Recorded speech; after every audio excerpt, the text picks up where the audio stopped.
Filipino Angklet Handpoke Tattoo ang paksa natin ngayong araw at ito ay para sa mag-asawa kaya't magkapares ang disenyo na lilikain natin ngayon.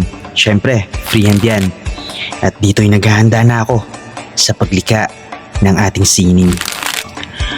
Dito na may hinahanda ko na ang tanging gamit na gagamitin natin.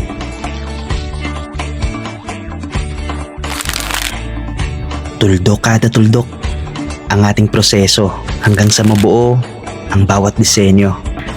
Magkapares na batik para sa pinagbuklod ng pag-ibig. Dito ay naglalapat na tayo ng pula. Yan lamang ang gamit natin. At nang matapos ay ito na. Ito ay magkapares na Filipino traditional patterns na sumasagisag sa kalakasan, pag-usad, pag-asa, dasal, pananalig, padayon, sa baybayin, o nagpapahiwatig ng magpatuloy lamang o abante lamang sa buhay.